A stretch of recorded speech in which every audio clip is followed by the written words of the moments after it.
Good evening and welcome to Match of the Day, with a game from both the first and second divisions of the Canon League, plus a little titbit from the FA Cup first round, a stage at which Wembley is just around the corner for everyone. But first, it's action unlimited from Watford and Sheffield Wednesday. And Luther Blissett goes alone. Oh, good save. Our match from the second division, Charlton Athletic against Birmingham City. Moore and Armstrong. Well up by Lee. Moore! Fine save, brilliant save. Hello, hello, hello. What's all this then? It's British Bobbies, off duty for a change and bouncing along, hopefully, on the way to Wembley in the FA Cup. The top of Division 1 remains unchanged tonight. The four leading clubs all won, with Everton setting a new club record. And the son of a famous father is the giant-killing hero in the first round of the FA Cup. Our first action is from that intriguing fixture between Watford and Sheffield Wednesday. Intriguing because of the forceful and direct styles they both favour. In Watford's case particularly, it's currently producing goals at both ends of the field, a fact obviously appreciated by their spectators, one of whom today was John Motson, your match commentator. No team guarantees entertainment quite like Watford. Their 14 First Division fixtures have produced 62 goals, an average of 4.5 a game. So although the fact that the opposition have scored 33 of those means Watford are in the bottom three, the crowds here at Vicarage Road are 25% up on this time last year. It's to stem the flow of goals against that John McClellan, the Northern Ireland defender, has been signed from Glasgow Rangers. He's played league football in all four home countries, played in all four divisions in England, and played in every position on the field. Well, Watford earned their first home win on McClellan's debut last week, but their plan to keep the side which finished that match has been disrupted by a training injury to David Bardsley. So at number 2, Lee Sinnott, who was dropped to make way for McClellan, returns at right back. Sheffield Wednesday are without their regular number 2, the injured Mel Sterland, so Gavin Oliver continues there. At number 7, Brian Marwood returns at the expense of John Pearson, who's the substitute. And Sheffield Wednesday, always a well-supported club themselves, and many of their fans have made their way down from Yorkshire for this afternoon's game. Maurice Robinson from Sutton Coldfield is the man in charge. Well, this match has been billed, rightly or wrongly, as the battle of the long ball. Two teams whose arrival in the First Division was stamped with a label demanding early delivery. Kenny Jackett at left back for Watford, who are in the yellow shirts. Sheffield Wednesday in their famous stripes, playing from the right.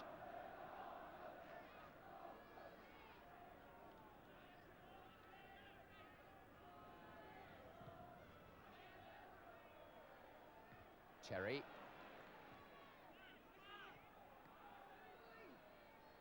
There's Sterling.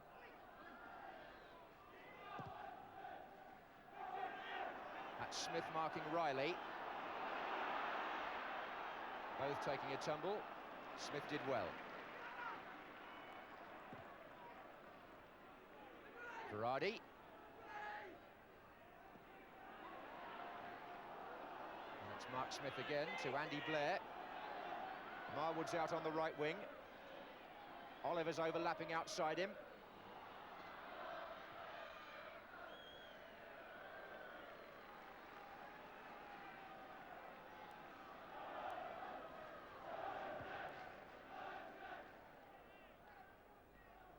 There's Riley. Support here, both ways. Riley's shot. Oh, and a mistake, and Blissett nearly in. Well, we've had lots of rain. The ball may be slippery, but Blissett almost cashing in on a mistake by goalkeeper Martin Hodge. Riley's drive was a sudden one, and Hodge couldn't hold it. Blissett off him for a goal kick.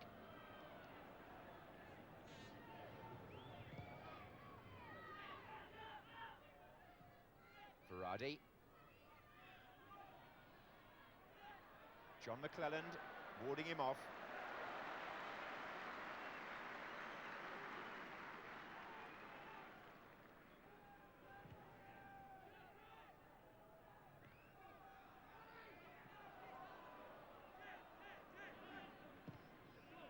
by Smith. This is Rostron. Oliver. Taylor getting in well.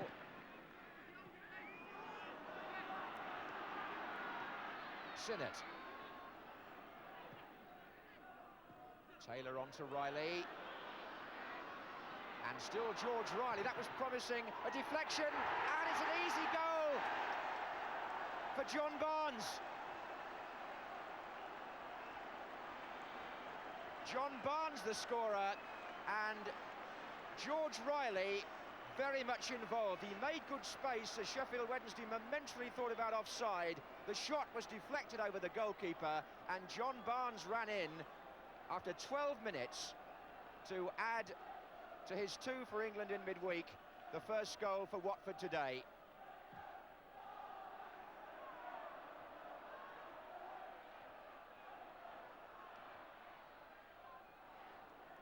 Barnes' 8th goal of the season. That puts him 1 ahead of Luther Blissett in the Watford scoring charts.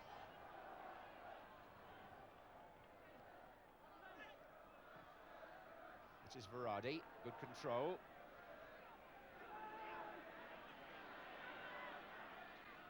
Now it's Shelton with the ball inside. Marwood. And a corner to Sheffield Wednesday.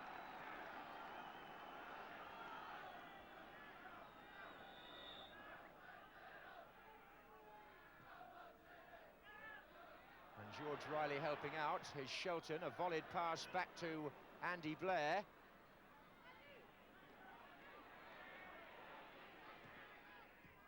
And that was a mistake by Sinnott, and Verratti's in there. And hooked across for Riley again to make the saving header away from Gavin Oliver. Blissett. What a good ball by Blissett, and Barnes, look at the pace there. Fantastic pace by John Barnes. It took him clear of the entire defence. Sheer speed. Terrific pass by Blissett. Corner to Watford. Taken by Sterling. And Hodge taking it away from Riley.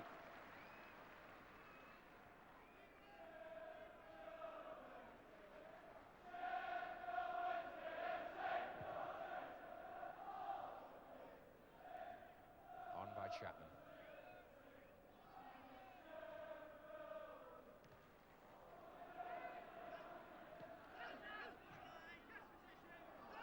Blissett. And Luther Blissett goes alone. Oh, good save. Explosive shot, aim for the near post area from Blissett, and Martin Hodge equal to it.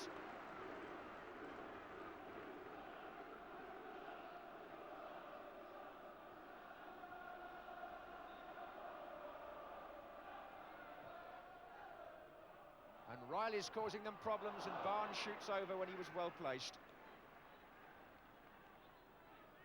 Well, the way Watford have started this match, you'd never believe that they were in the bottom 3 in the First Division.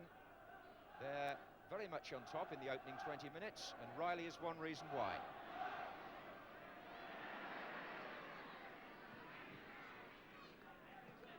Riley, Taylor. Watford have got 6 players forward here. This is Sterling. It opened up for Sterling. Good save again. Sterling, who scored in his last 3 matches for Watford, deprived by Martin Hodge.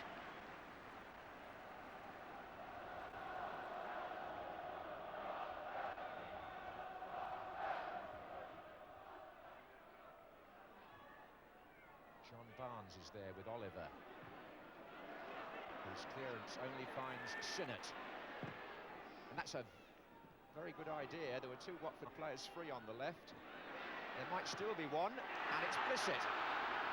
And they've got a queue of players here in the penalty area, Watford. And Blissett's cross deflected. Well played by Jacket. Foul there. Rostron was clipped. No, the play's been brought back. The follow-up didn't matter. The linesman was flagging for an offside.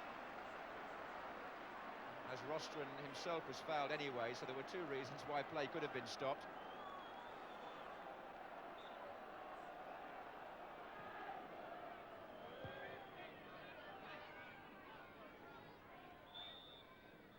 Well, it's wrong to say that these two teams play the same way, despite all the pre-match previews.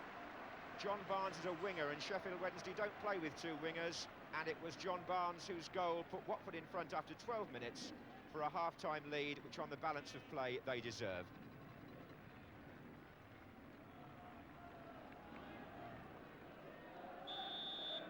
Watford have yet to keep a clean sheet in a league match this season, so they'll be striving for that in the second half.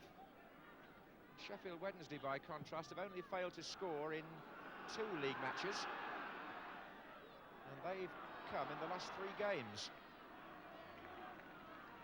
Those blanks, so a couple of records could be altered there. Here's Sterling. Les Taylor with no real chance there.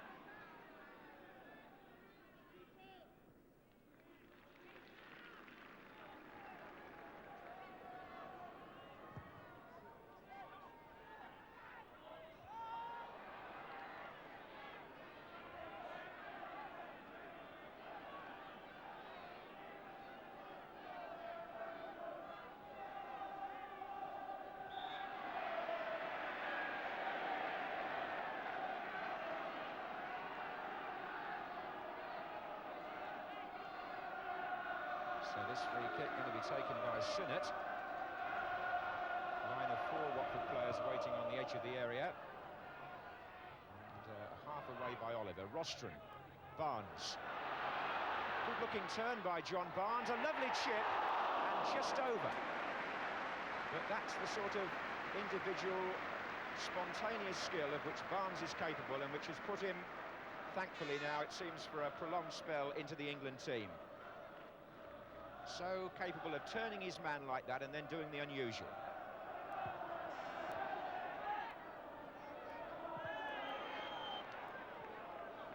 So we're 10 minutes into the second half here. The score's still 1-0 to Watford.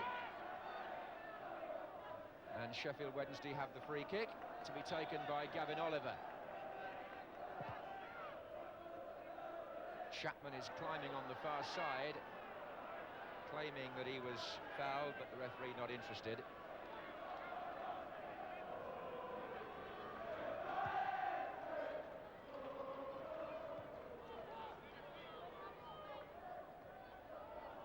Here's Blair, looking for Varady, who's got some pace.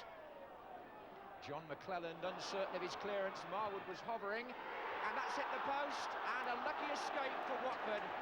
Marwood, the unlucky player. A really good effort by Marwood on the turn, and it came back off the foot of the post, and the rebound favoured Watford.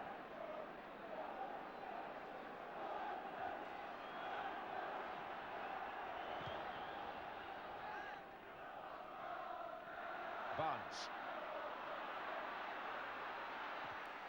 Good effort again. He's tested Hodge there. They're appealing for a corner, but he just kept it in, actually. Martin Hodge.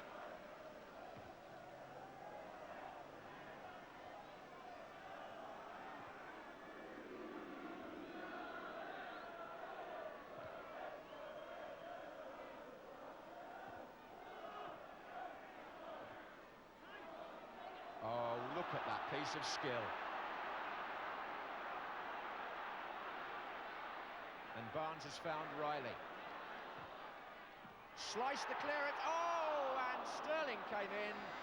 And if you really analyse the goals that Watford score, if you want to analyse the goals scored in football generally, there's a position around that far post where so many go in. But back earlier in the move, John Barnes' piece of skill was worth coming to see in itself. When the move developed, the ball was whipped across to that far post position, and Worrell Sterling could have had a goal.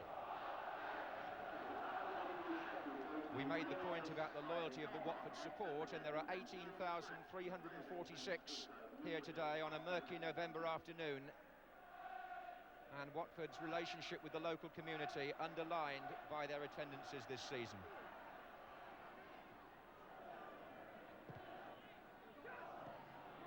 Shirtliff. Good play by Blair. Shelton. Chapman.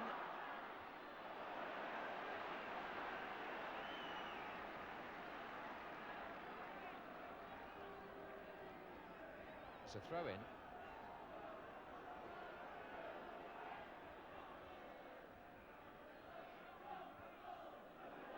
And Jacket forced to concede the corner.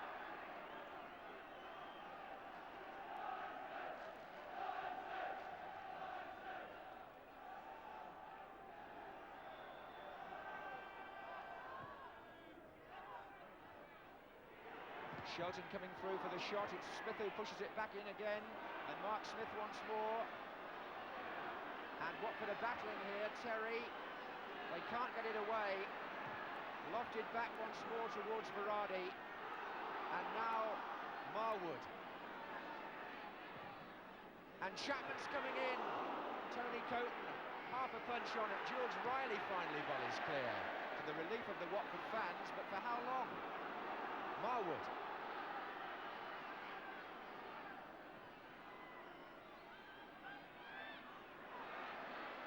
They're diving in a bit there. And there's another header. Oh, and it's been fumbled by Coton, and Marwood's there again. And so close. For Shelton, actually. Well, that was one of Sheffield Wednesday's nearest moments to a goal, and it was Gary Shelton whose header gave Coton the difficulty. Marwood trying to get onto the rebound, but the Watford goalkeeper would have been relieved there.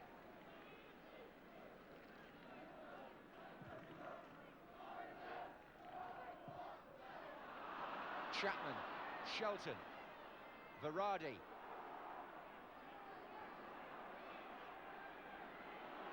And still Berardi. Can he find a colleague? He can, and the save from Shelton by Coton. And twice now, Berardi set the play up, but twice now Shelton has come very close to equalising.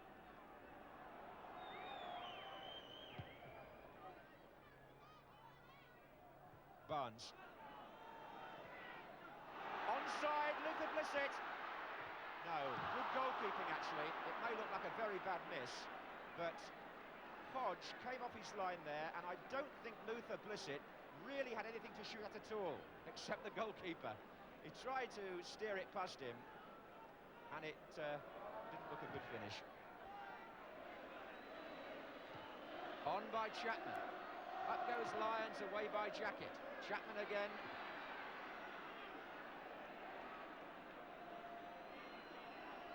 It's a Watford throw. The Watford supporters are whistling anxiously.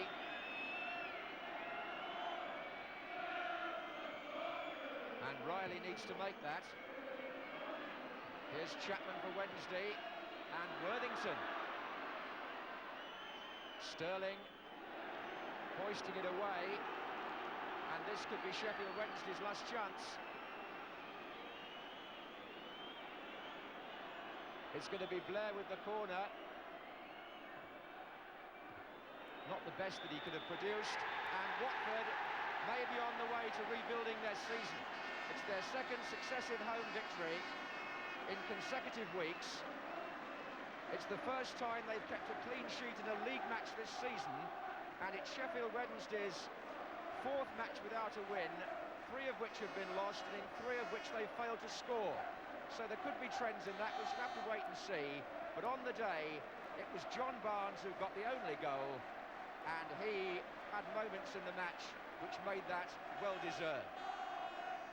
Well, Watford showing the value of following up shots from their own players, and today it made the difference between 1 and 3 points. And it's good also to see England players like John Barnes looking outstanding in club football.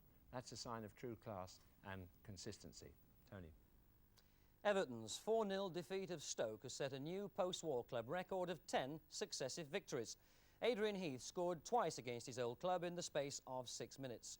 and Norman Whiteside scored both Manchester United goals as they beat Luton 2-0. Glenn Hoddle was back on the scoresheet as Tottenham produced a powerful second-half performance to win 3-0 at Ipswich, and with Tony Woodcock getting the solitary Arsenal goal as they beat Queen's Park Rangers 1-0, the top 4 places in Division 1 have remained unchanged. Everton stay 3 points clear, but that Sheffield Wednesday defeat has enabled West Ham and Chelsea, who both won at home today, to climb above them and establish a strong presence there of London clubs. A famous name and a famous deed in the first round of the FA Cup, with Mike Fagan, the son of the Liverpool manager Joe Fagan, scoring the goal that gave non-league Altrincham a 1-0 victory at 4th Division Blackpool. He was also booked. The only other giant killers were Northwich, who beat 4th Division Crewe 3-1.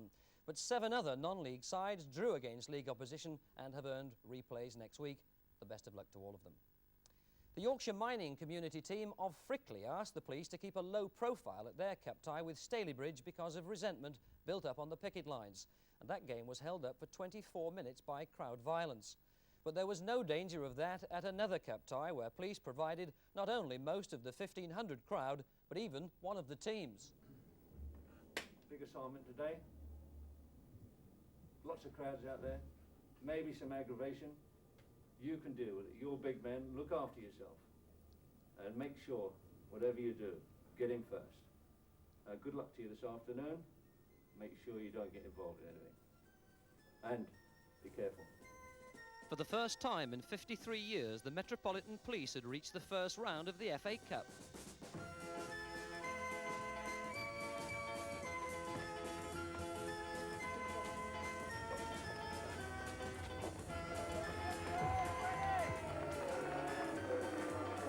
Not surprisingly, they play in all blue, and after 17 goals in preliminary matches, today's home tie against Dartford was greeted as enthusiastically as a cup final.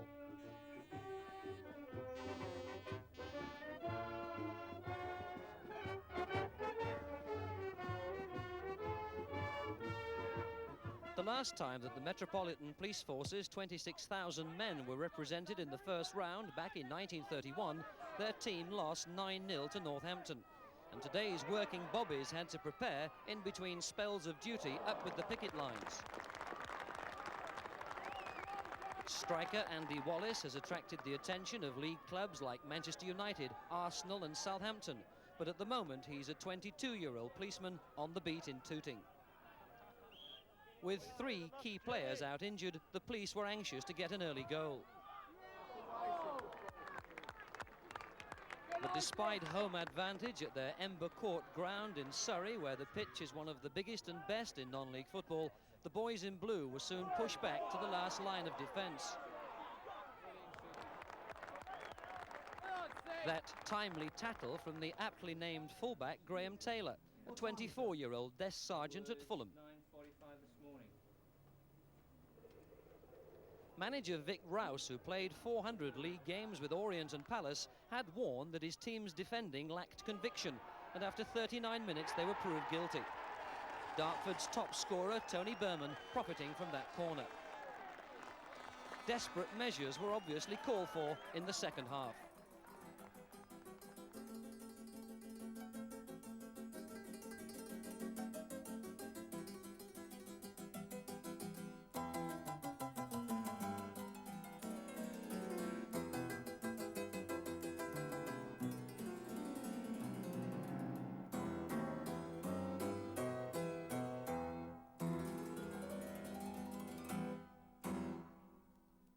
The best opportunity to score fell to the crime squad midway through their investigation of Dartford's defence.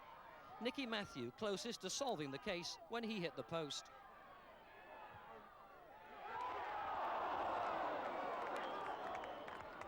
But Dartford went further ahead after 69 minutes. This time the scorer, Francis Cowley.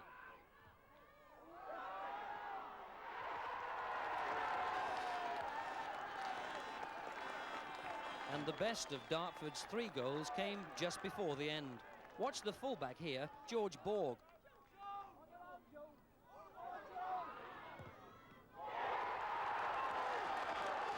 A goal that's certainly worth watching again, and who knows, it might even crop up in Goal of the Month. The police team defeated 3-0. Very disappointed. The lads all got their heads down in there. Thought we could have made a bit more of it. First half it was very even. They got that goal from bad defending from us. They come out in the second half and they grew in confidence, and with us pushing forward in the second half, they got the other 2 goals. Very disappointed though. Maybe it would have helped if you'd brought the dog.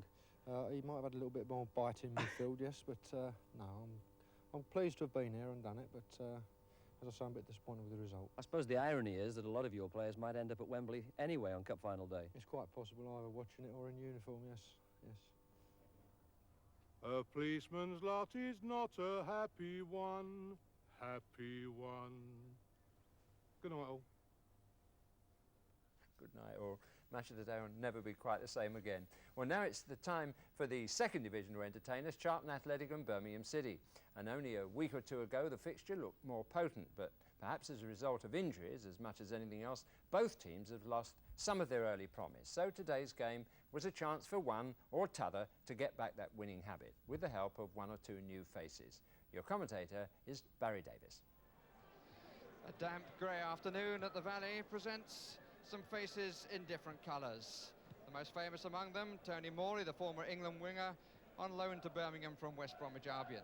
They also have Ray Ranson, signed this week from Manchester City, and another player on loan, this time from Ipswich, 26 years old, John Linford. And in the Charlton Athletic side, they have at their right back Martin Duffield, on loan from Queen's Park Rangers. He wears number 8, will play in his regular position, which is at right back, in a side that still lacks the presence of Derek Hales and Carl Harris, both injured, and Dave Madden, who this afternoon starts a 3-match suspension. That's the Birmingham lineup. They share with Everton a record of having won 5 games away from home, but recently they've found goals difficult to come by.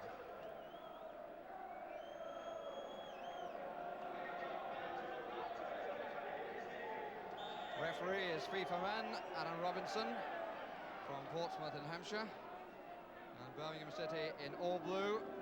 I think we ought to say defending the goal to our left. That's Jim Hagan, number 3, currently in 4th place against Charlton Athletic, who are in 16th.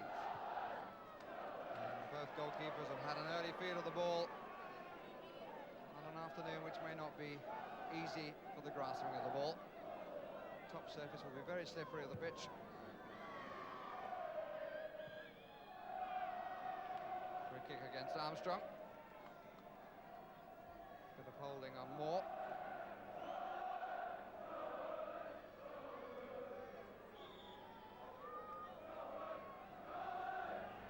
Steve Britt's going to take it.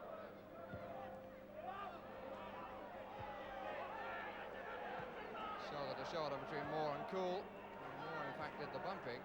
Here he is again. Square ball is on for Grit. Could have a crack. Well, he had far more time and far more room than he seemed to appreciate.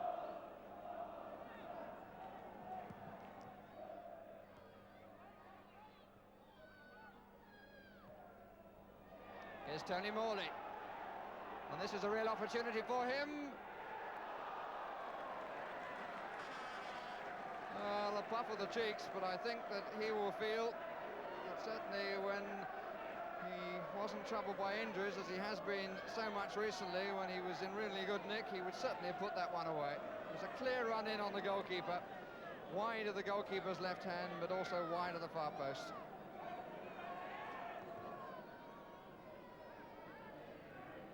Nicky Johns, player of the year here last season.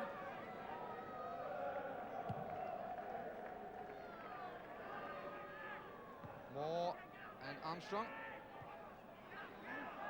Well up by Lee. Moore! Fine save, brilliant save. And what a nice move. Involving the youngster Robert Lee, who got up very well. Instant shot from Ronnie Moore, and a fine save by David Seaman.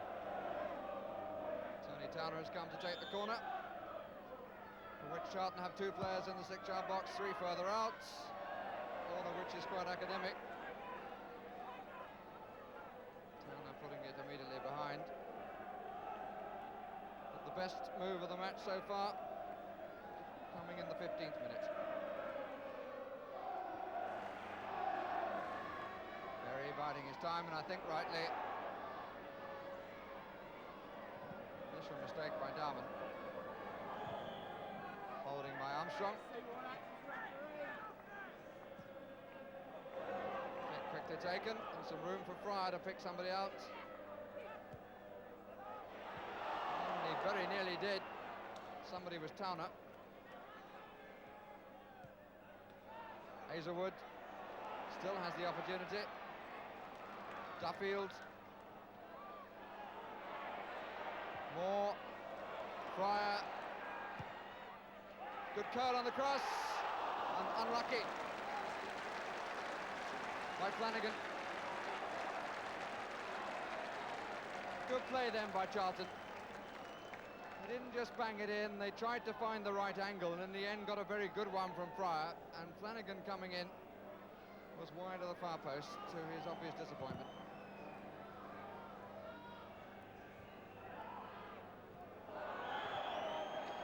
Free kick against Cool.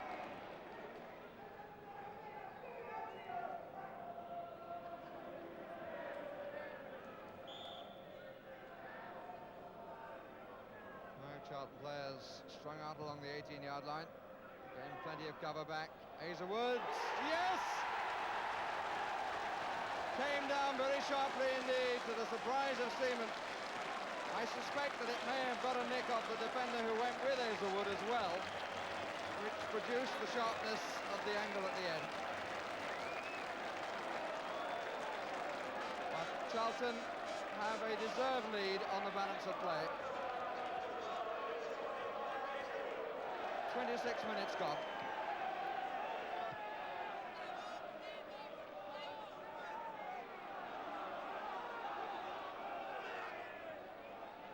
Branson.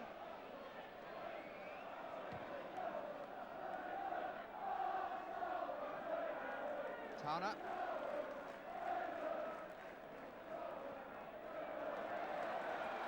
Duffield kept it in.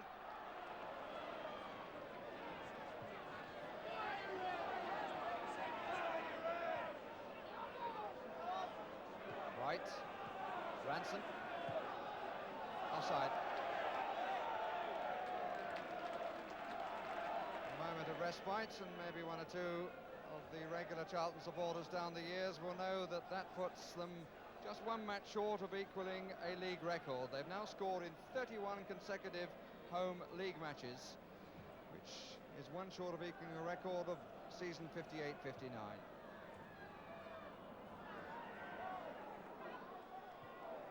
Morley.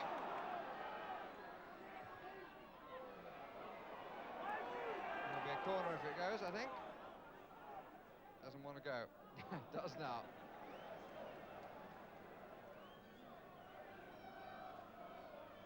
Armstrong has just reached the 18-yard line and now moves forward from there. Clark in the 6-yard box. John's having to adjust his position a bit. Out by Towner. Roberts, and the whistle goes for half-time, with Charlton still on course for a league scoring record on their own ground, leading Birmingham City by 1-0, and the goal scored by Mark Hazelwood. And talking of records, during the half-time interval, a presentation to the injured Derek Hales by the former Sussex and England fast bowler John Snow. Hales having just broken the league goal-scoring record here, previously held by Stuart Leary at 164. You have to go back to September to find Charlton Athletics' last success. That was at Plough Lane when they beat Wimbledon. One of 7 games without a victory, and also 2 Milk Cup ties against Notts County, and they lost both. It's Tony Towner.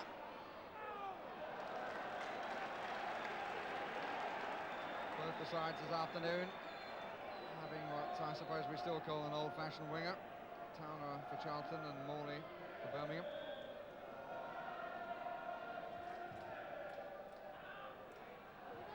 A really strong, powerful header by Darman. He has to get the timing 100% right that time, but the header, sadly for him, inaccurate.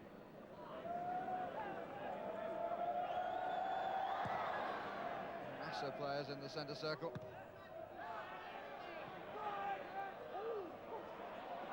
Hagan almost caught by his colleague, Roberts.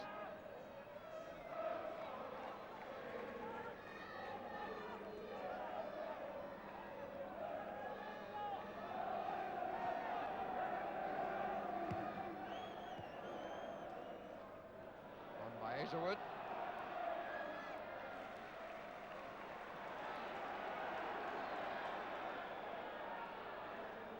Flanagan, it's a bit tight, but he's got away. Beautifully so. Fine play by Flanagan. Lee's header. Goal kick is the result. Had to come out a little bit, Lee, to try and get a header, and it was very much more across than on, but some lovely play by Mike Flanagan. So tight to the touchline, then turning onto his right foot for the cross. Not quite as young as he used to be, 32 last Friday week, in fact. Long chase for Linford, and it's going wide. And Steve Darman, who put through his own goal at Sheffield United in the 1-1 draw last Saturday, was frighteningly close to repeating the act. Well, it wouldn't have counted as it happened because the referee spotted an infringement some considerable distance back.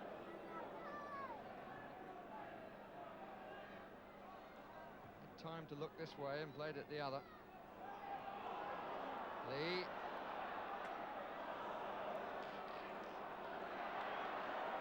With determination. That's quite strong. And the goalkeeper got back very well, in fact. Didn't take it cleanly, but he had to make a lot of ground, which he did extremely swiftly. Hazelwood, the man who beat him earlier, testing him again.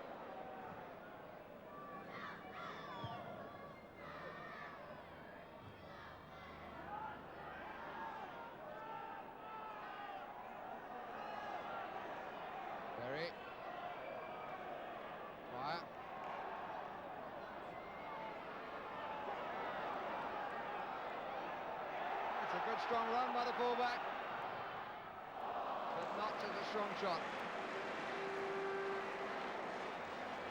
He ran all of 60 yards and got too much puff at the end.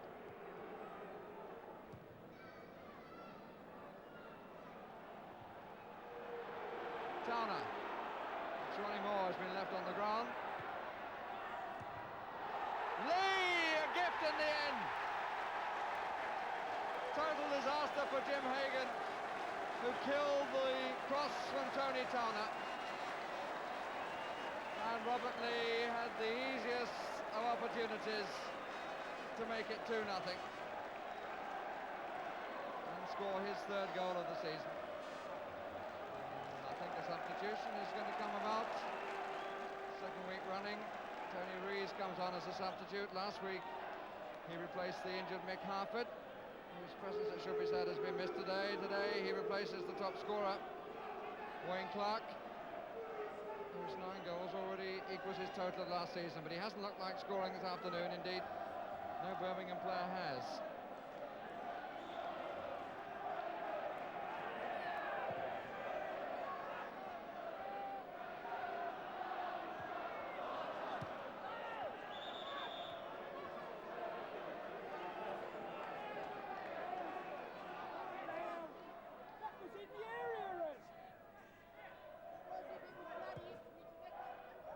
Linford, Rees,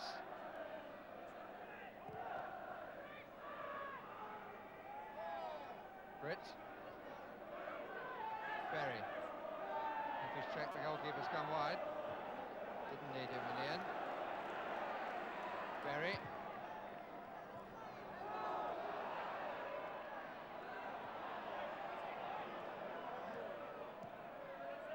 Roberts.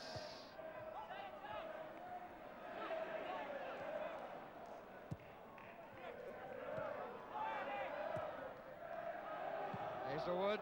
Oh, it's a great first-time ball that gets Towner in.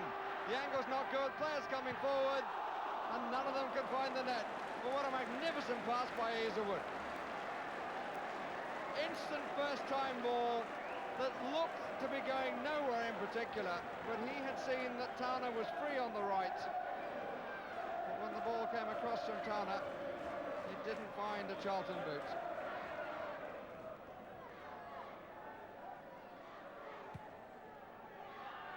Diamond won't come in on this one. Ranson.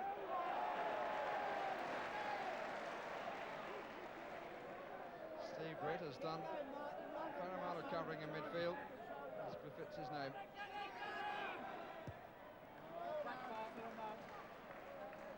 Duffield, after a rather torrid start, has settled down in the second half.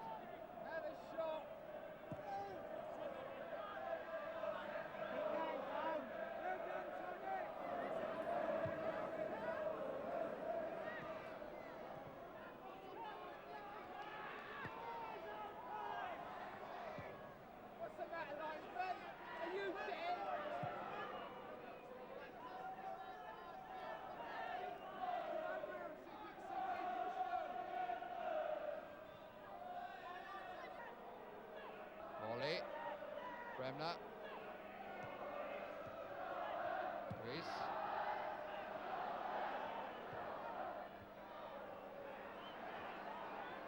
Bremner. Now Morley. Must be. And is.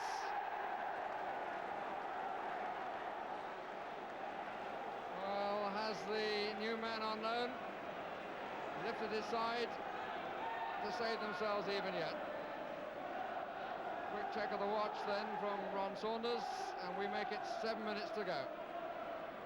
Charlton Athletic 2, Birmingham City 1.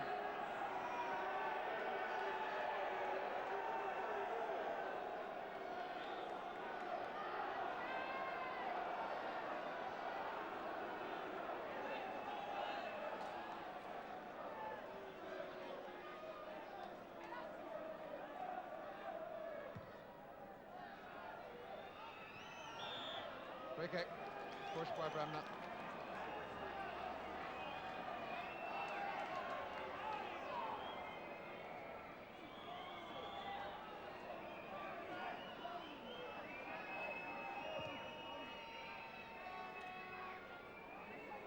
Flanagan.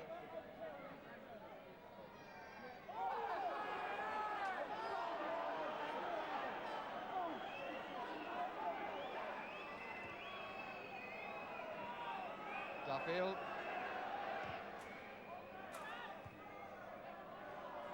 Dalman.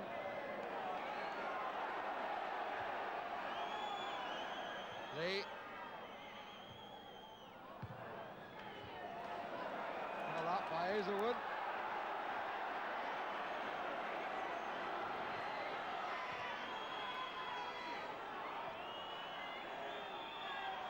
Free kick. Hagen, the player caught. Kick to be taken again, the ball was moving. Mr. Robinson looks at his watch. Final seconds, the final whistle indeed goes. And the sequence ends for Lenny Lawrence and his team. After a run of 7 games without a victory, they've got one against Birmingham City. The winning goal a little fortuitous, but the supporters obviously delighted. And the Charlton team enjoying the moment by going over to milk the applause of the crowd and indeed applaud the crowd who supported them. And the other side of the coin is that Birmingham's recent disappointing run goes on a little longer. Charlton Athletic 2, Birmingham City 1. Well, I must say the Birmingham supporters were rather special. They cheered their team at the end despite that defeat. Charlton supporters, understandably, were in a happy mood, having seen an end-to-end game and their team winning again at last. And the next few weeks are vital for them if they're going to remount a promotion challenge from their stretched playing resources. But after last season's traumas, I'm sure they're glad enough to be alive and kicking with a future. As for Birmingham, whom most thought would bounce straight back into Division 1, well, I think they'll need better fortune with injuries if they're going to make it at the first attempt. Tony. Well, that Birmingham defeat has dropped them down to 6th place in Division 2, but they haven't lost too much ground on the leaders. Oxford and Portsmouth both drew, with Portsmouth having to come from a goal behind to salvage a point at home to Crystal Palace.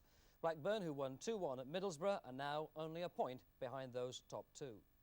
Two World Cup qualifying matches were played today in Group 4. East Germany beat Luxembourg 5-0 to go second in the group table, a point behind Yugoslavia and just ahead of the favourites France on more goals scored. In Group 5, Hungary had a much more difficult job in maintaining their 100% record before beating Cyprus 2-1 in Limassol. Their winner came just 2 minutes from the end when Neil Yassi scrambled the ball in. Victory consolidated Hungary's place at the top of the Group 5 table, where they now have 6 points from their first 3 matches. Don't anticipate a fortune if you've won the pools this week, but dividends will still be fair. There are 11 score draws and 2 no-score draws, and claims are required for 24 points. The score draws, numbers 2, 19, 21, 22, 30, 31, 34, 37, 45, 48 and 51. A real glut of goals in the Scottish Premier Division today, with Dundee United putting 7 past Morton and Celtic almost as prolific in their match at Hearts. The commentator is Archie McPherson.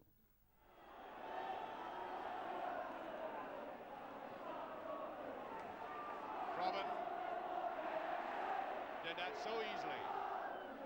That's not a bad ball, but Johnson scores. 1-0.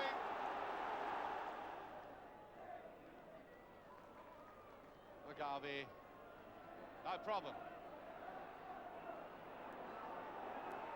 Well, it's a good ball, and it's the second one. McClare, 2-0. As simple as you like. Kent, good interception. McStay. There's McStay again on the run. It's a good ball, a brilliant header, and there's a third. Brian McClare again. Well, good play by Aiken. They left it to each other, and he steps in, and away he goes in one of these runs of his. Oh, it's a beautiful ball to Burns. Burns going through. Hearts looking very open, and it's there.